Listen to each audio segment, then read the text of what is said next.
Hi everyone, welcome to the Knit Sheet Podcast. This is episode 5. Yay! I have a finished object today. It's this. It's the Oh Helen shawl. Well, it's not really a shawl, it's a scarf.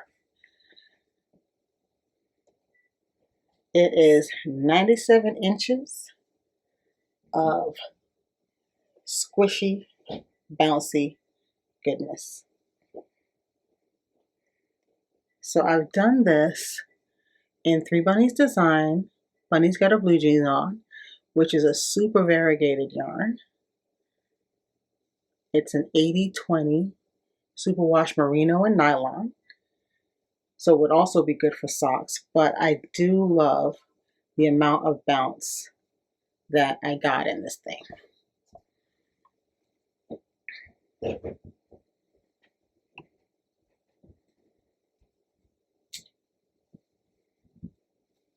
Now, I think the nice little detail about this is these pointed ends. It made the knitting just very, very, very simple. You start at an angle, work your way up, and as you're knitting it, you stay on an angle. So you could actually stop it anytime you wanted to. That's a timer going off. You could actually stop anytime you wanted, and that's exactly what I did. When it got to be very long, and when I didn't feel like knitting it anymore, I just stopped. But that just gives me a couple of yards to play with. Look at that. Just loving it. So I follow the pattern as written. No major modifications. The only thing I did was the bind off. The writer did not specify. So I did the sewn bind off because I started with a long tail cast on. She didn't specify what cast on either. She just said, cast on loosely. And it said bind off loosely. And that was the only instructions for starting and finishing. So in order to make the 2 parts match, since they're going to typically hang, down in front next to each other, look at that. The sewn bind off matches, well, it looks very much like the long tail cast on. That's why I went ahead with the sewn bind off. Also, it stretches just like the long tail cast on does.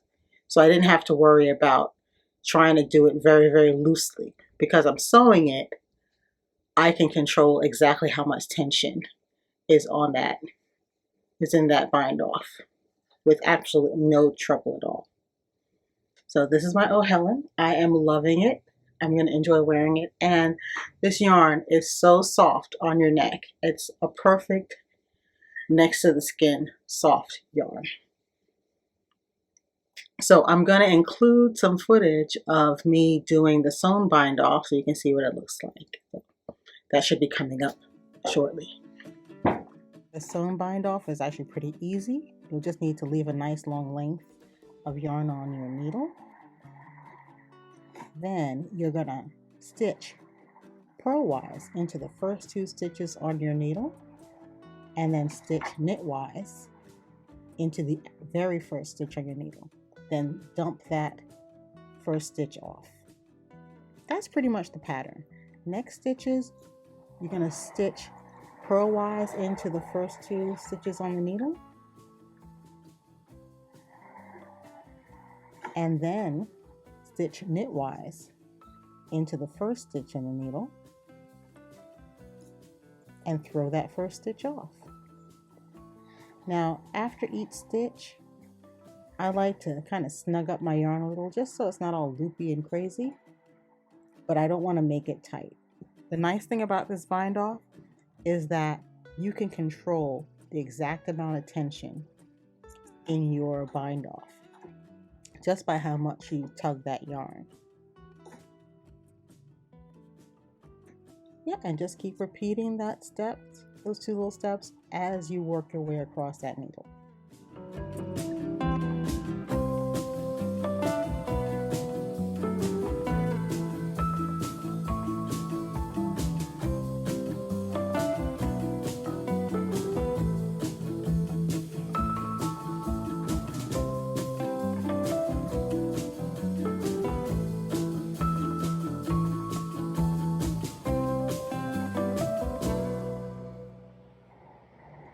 When you get to the last few stitches, just continue the same pattern in knitwise, purlwise through the last two. Go in knitwise through the first stitch on the needle, drop that first stitch off, and then come back through purlwise in the very last stitch, and that's it. You're done. The entire bind off is complete, and you've got a beautiful elastic edge that matches the long tail cast on. Hooray!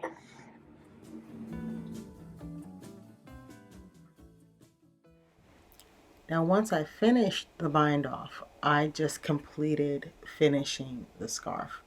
I decided to steam it rather than soak it because I was actually at the store and it wasn't convenient to soak it. But I do have a steamer and I absolutely love it. It's a quick and easy way of finishing garments that will give you a really nice result without leaving with a soaking wet garment that might take 24 to 48 hours to dry.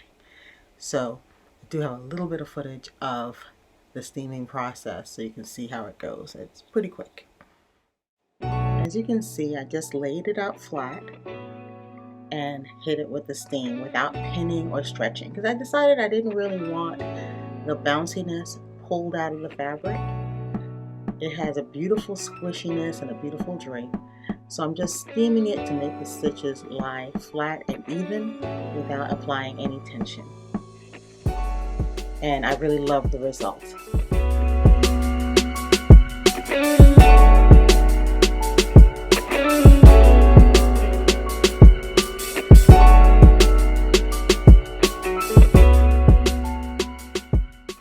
Next up, works in progress. I've got a couple of things going on. First, I've made a good bit of progress on my sock. This is the Geek Sock, and it's by Way S. Leung Designs. Let me see if I can hold this up a little closer. There we go. Now, what this pattern does is to use slip stitch patterning to just zhuzh up that self-striping sock yarn. I absolutely love how it's coming up. Let me turn it right side up. You know what? I'm so used to doing socks toe up that I can't. I forget that this is a top-down sock, but I'm doing a top-down sock. I inserted waste yarn right here, that bright yellow line, because I'm going to do an Afterthought heel. And I decided I didn't want the whole sock striping, so I dug down in my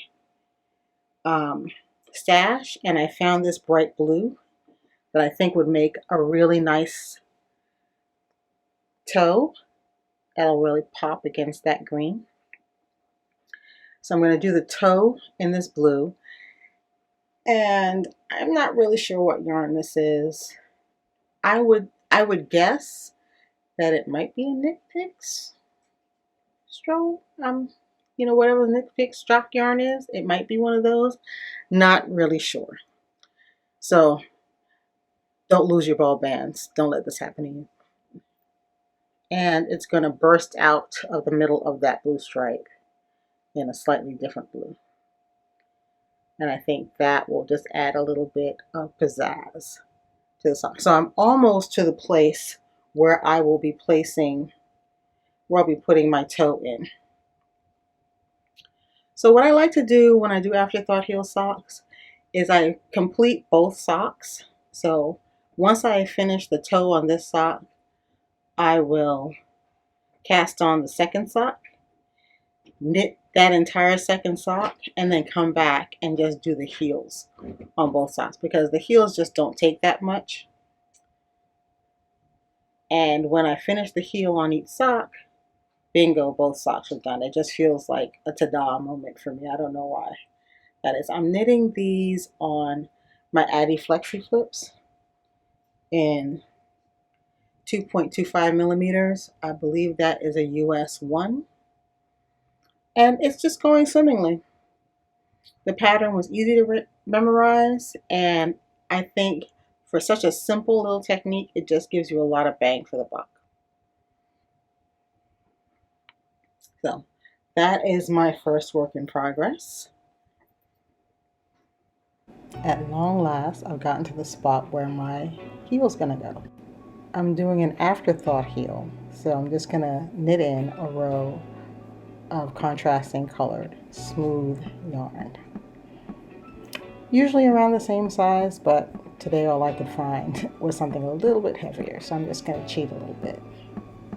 I'm knitting that yarn into the back of the sock where the heel's gonna go. And that's gonna give me a chance to just decide what kind of heel I wanna put in after the sock is completely done. When you're done knitting that row, just snip the end of that waist yarn. And I like to tuck the ends inside the sock, just keep them out of my way. Now just pick up your sock yarn and continue knitting. You'll incorporate that waist yarn right into the sock, and that first row of knitting will hold everything in place until you're ready to pull that yarn out.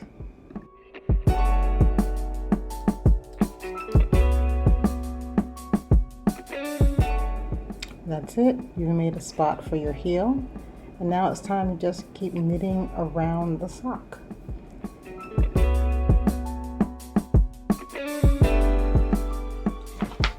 So for my Geek Socks, I am using the Earth Yarns Unique Sock Kit, and it's a 75-25 extra fine merino and nylon blend. It feels heavenly. I actually love working with it.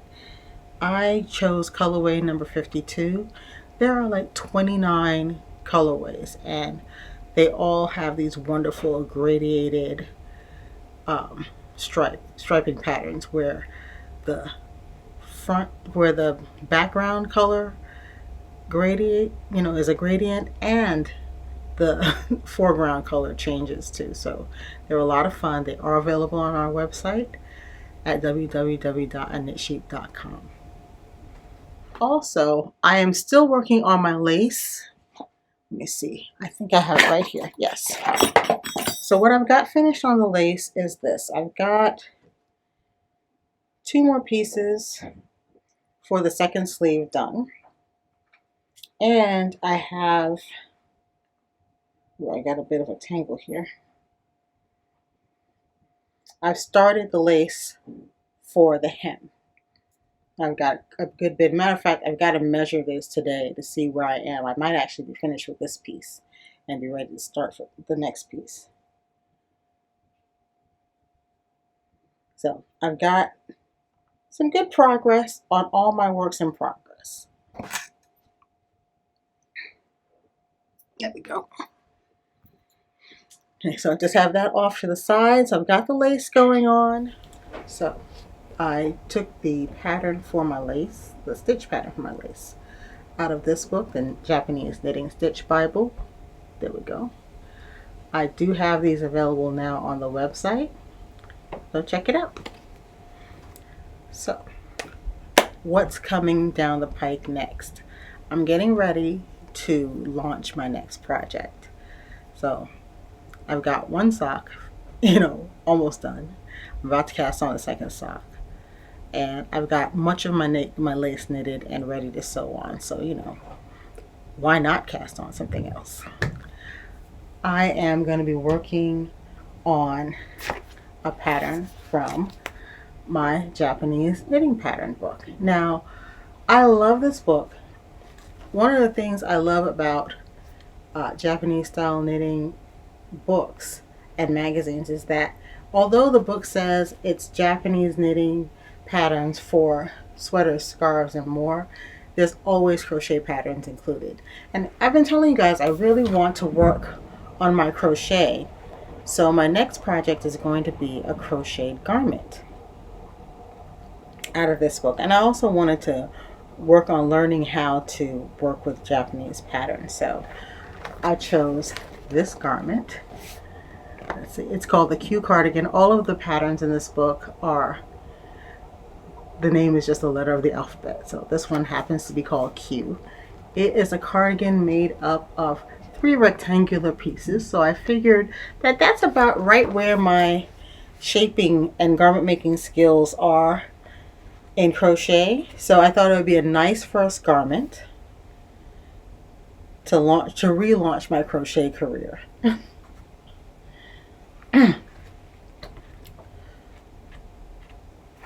Now, if you would like, I'm going to include a link to the book chat I did. I did a whole flip through of this book, and I was thinking it might be fun if those of you who are Japanese knitting pattern curious, we could do a knit along, crochet along, where everyone just picks a pattern out of this book and work on it together. I am going to officially start the first stitch of my Q cardigan on September 26th. I have a couple of, kind of crafty reasons for that. I wanted to do a knit along for the fall, to start the first day of fall. But that's actually coming up rather quickly, and I still need to get my crochet hooks and stuff. And I just heard that the, what is it called? The Pigskin Party was launching on September 25th. And if I start my project on or after September 26th, the yardage can count for points in the Pigskin Party. So I'm starting this project on the 26th so that I can count the yardage I use towards the Pigskin Party. I'm trying to go for a blitz. I'll put a link to the Pigskin Party in the description bar below. Let me see.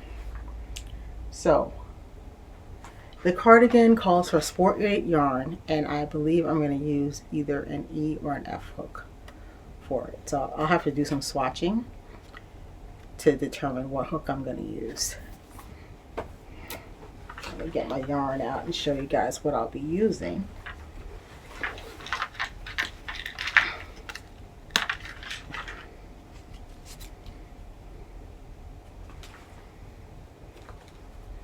This is the project bag for it. This is a bag I knitted. It's called a Marvelous Market bag. And since this is a good sized project, I wanted a bag that could hold all the yarn for it, and then when the project got going, would still accommodate the project. I have kits for these available on the website. It's a linen and cotton blend from Sestari Yarns. It was a real pleasure to work with.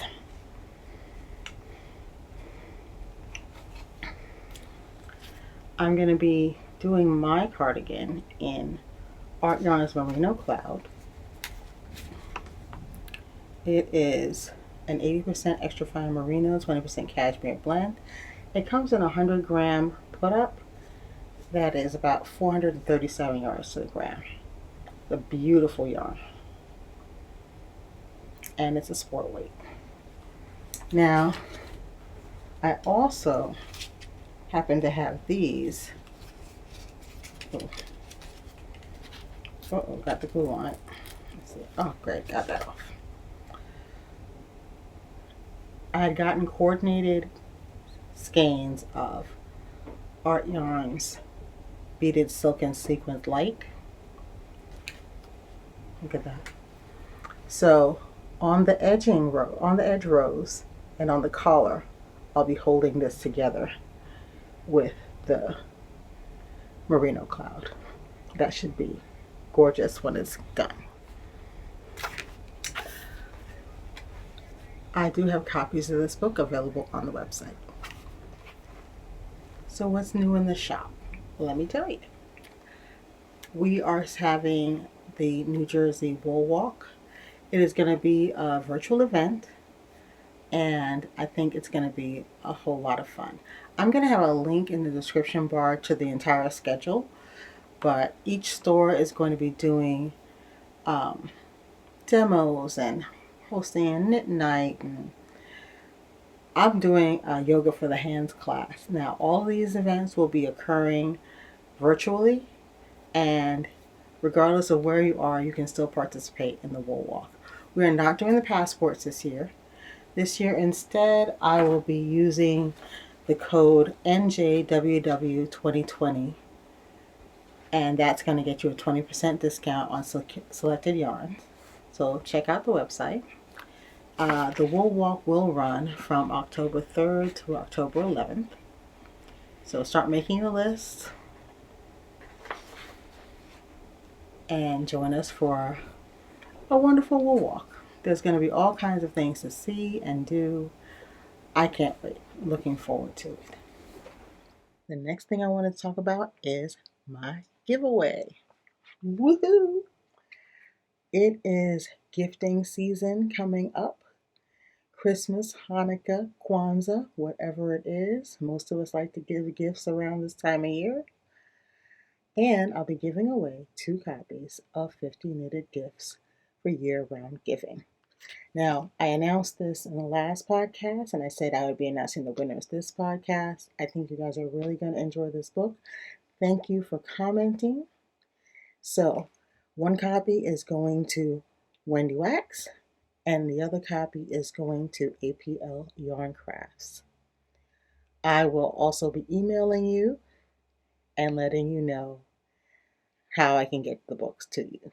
I think you're really going to like this. There are all sorts of wonderful themes, and the items will work for people who have lots of time to knit something to give as a gift, and people who just have a little bit of time. So thank you for commenting. This month's giveaway is 50 Knitted Gifts for year-round giving, and I'll be doing another giveaway next month. And that's about everything for this episode. Thank you for spending some time with me. If you enjoyed the episode and would like more, please remember to like and subscribe. See, I'm getting like YouTube now. But it does help. Like and subscribe. Let me know in the comments what you'd like to see. Maybe I can incorporate some of that into the podcast. Have a great week. Bye-bye.